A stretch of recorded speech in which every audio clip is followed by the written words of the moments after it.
Hello everyone, आज है 3 नवंबर और आज इस वीडियो में हम बात करेंगे पंजाब नेशनल बैंक के बारे में।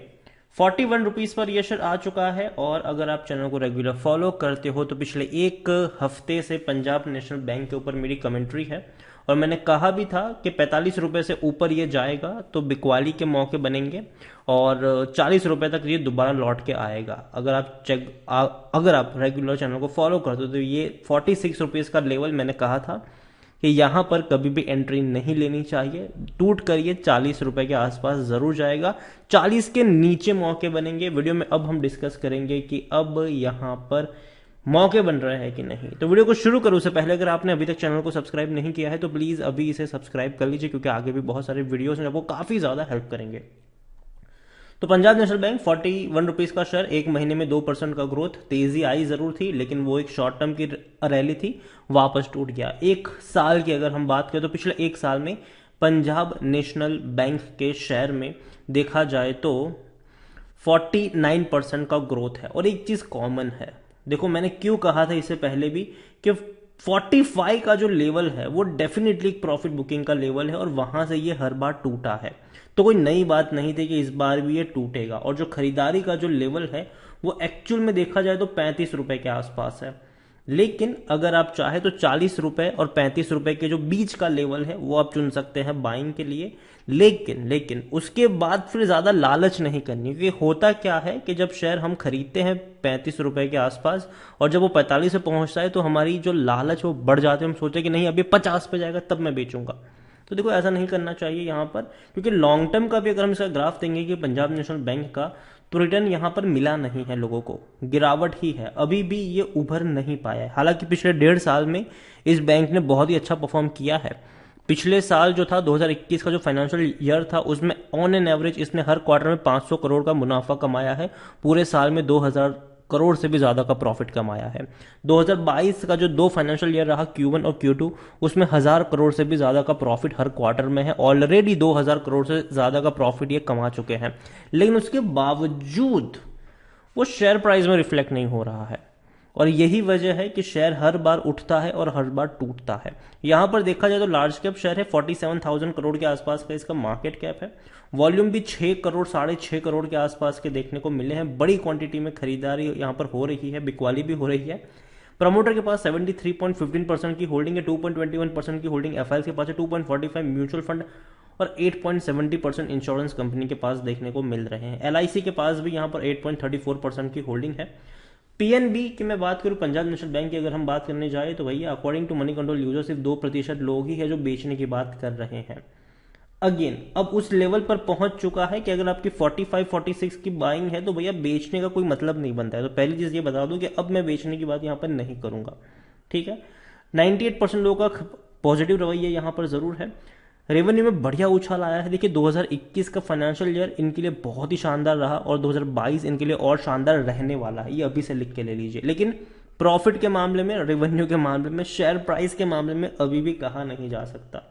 प्रॉफिट आप देखेंगे तो अच्छा था 2021 में, मतलब फाइनेंशियल ईयर 2021 की मैं बात करूं 2150 करोड़ का प्रॉफिट था, वो बहुत ही अच्छा था पूरे साल में। और इवन 2022 के फाइनेंशियल ईयर के जो 2 क्वार्टर के रिजल्ट्स आए उसमें ऑलरेडी बैंक ने 2000 करोड़ से भी ज्यादा का प्रॉफिट कमा लिया है और 4000 करोड़ से ज्यादा का प्रॉफिट कमा सकती है ये बैंक आपको आने वाले समय में।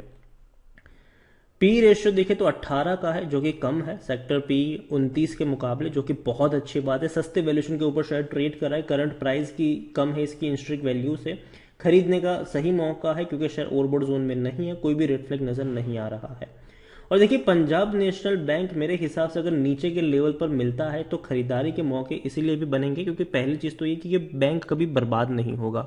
सरकारी बैंक है ये और बहुत बड़ा बैंक है, बर्बाद नहीं होगा ये बैंक, ठीक है।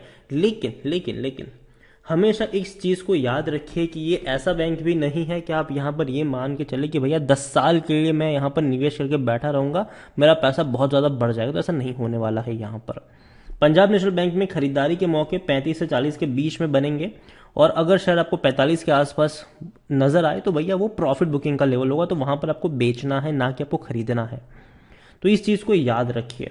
नतीजे शानदार आए थे, 1000 करोड़ से भी ज़्यादा का प्रॉफिट था, लेकिन फिर भी मैंने कहा था कि ये प्रॉफिट आपको शेयर प्राइस पर रिफ्लेक्ट होता हुआ नजर नहीं आएगा। रीज़न ये था कि पिछले क्वार्टर में भी जब इनके नतीजे आए थे शानदार थे, लेकिन उसके बावजूद शेयर में हमें गिरावट देखने को मिली। इस बार भी नतीजे आए शानदार है, लेकिन उसके बावजूद हमें दोबारा से गिरावट देखने को मिल रही है। तो चीज़ों को समझिए, मार्केट ऑल टाइम हाइस पर बैठा हुआ है, और ऐसे में अगर थोड़ी बहुत भी गिरावट पीएनबी में देखने को मिलती है, और मेरे हिसाब से 40 रुपये 45 से 40 का जो लेवल है वो एक अच्छा लेवल होगा बाइंग के लिए, वो भी शॉर्ट टर्म का। अगेन शॉर्ट टर्म के लिए अच्छा लेवल होगा।